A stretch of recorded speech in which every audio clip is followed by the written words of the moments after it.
windy where Dan is. Dan, you outside somewhere? Yeah. What's going on with this over here? I was thinking about that myself, man. Yeah, I was thinking the jacket. What's up with that, Yeah, Dan Orlovsky? I purposely didn't wear a tie.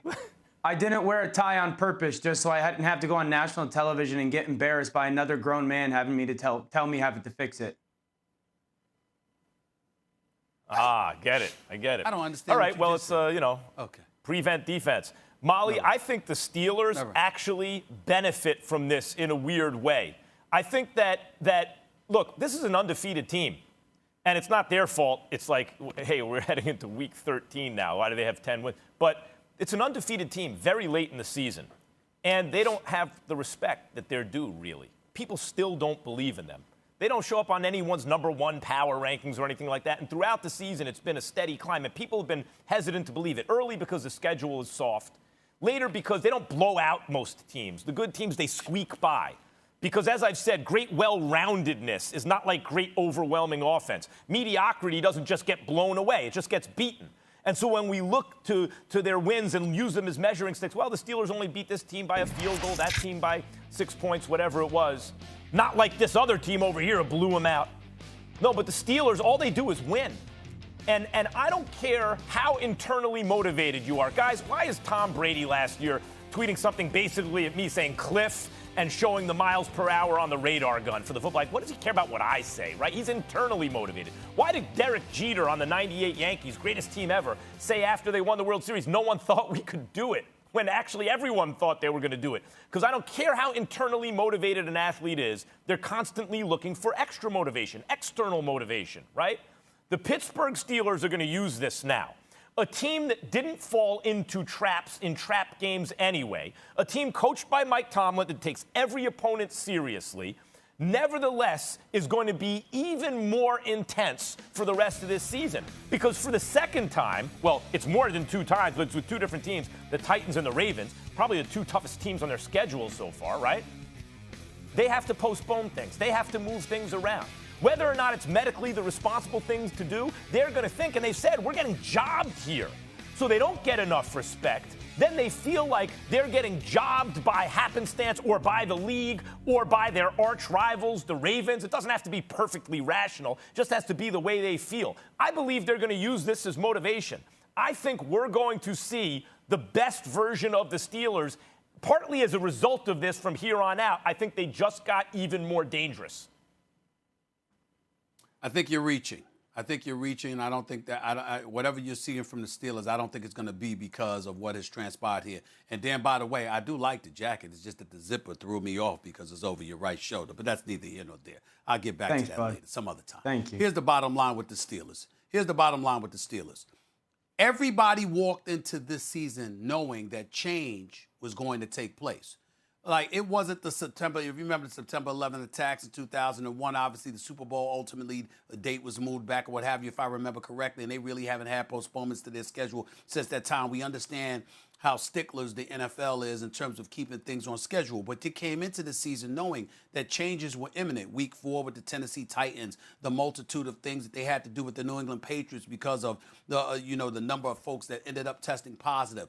With the Baltimore Ravens, the Steelers might be incredibly frustrated, but they might be incredibly frustrated because the games keep being moved back a day here, a day there, a day there. But you can't blame anybody. When you look at the Baltimore Ravens, I mean, every single day, there's an additional positive test. So the Steelers might be perturbed, they might be a bit annoyed, but in the end, ultimately what you have to reach the conclusion of is that, again, we're going through a global pandemic.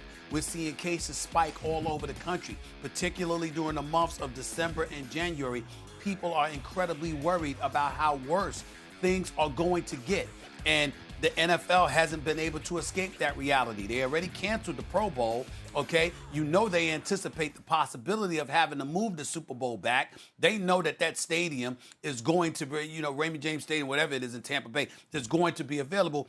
All of these contingency plans have been addressed. So when you're the Pittsburgh Steelers or any NFL team for that matter, because we're talking about COVID-19, in the immediate moment, it might be frustrating because you're trying to get on the schedule. You know you're ready. You're ready to go, and the other team is not. And you understand that there's some blame to be pointed in their direction because a few individuals may have been irresponsible. But in the end, because it's COVID that we're talking about here, where you have people testing positive at times and they don't even know why. They don't know what they did. They were wearing their mask. They did engage in social distancing. But who knows? They might have touched the surface. They might have been in an environment where it was airborne. You don't know what the hell is going on. And I think ultimately, at the end of the day, that's the conclusion people will reach once things subside. So I don't think this is going to have an effect, positive or negative, on the Pittsburgh Steelers. I think what you see from the Pittsburgh Steelers is what you were going to see anyway, whether there was a delay or not. I do not believe that it's going to be because of this, that somehow their motivation is elevated to a point where we're going to see them take something to another level. They're already undefeated, for crying out loud. Yeah, before I get into the question, Max, let me address. Listen, I don't need you to come at 10:30 in the morning. I already got a long day. I know I got a long day with you after what happened last night. I don't need to come on at 10:30 and for you to try to take a shot at my wardrobe, okay? You got all your buddies and all your cronies hitting me up on social media about Carson Wentz. I know at 11 o'clock when I got to come back on and talk about the Eagles and Carson Wentz, my hands are full. So the last thing I need is for you to take your shot at my jacket, okay? It's a free jacket. I want to wear it. Now to the question. I think there's really two big ramifications with what's going on in this game. One, this is really, really damning for the Baltimore Ravens. I mean, this is a team that's the number 8 seed in the playoffs. And their chances of winning this football game are less than 1%, less than 2%. I mean, so you're talking about a team that, because of COVID and because of the rules and the protocols and the constant postponement of the game, that they're going to be without some really key players. They're going to lose this football game sitting at 6-5 and now likely going to be sitting at 6-6 as the 8 seed, which is going to be a huge game. I mean, we're talking one game could be the difference between not just getting the 1 seed and winning your division, but getting into the actual playoffs. And so this game is going to be huge, a huge mountain for them to climb afterwards to try to get back into the playoff race, because you're talking about Las Vegas and potentially New England being back into the picture because of it. And the second thing that I think of is this. This needs to be, in many ways, a warning sign or because I sit back and go, okay, maybe in week 11 or week 12 to the Baltimore Ravens, who might not be one of the glamour teams of the NFL, I don't want to say that, but like a team that's expected to win the Super Bowl this year, it might be somewhat easier to postpone this game. But what happens if it's week 16 or week 1 of the playoffs and it's Patrick Mahomes?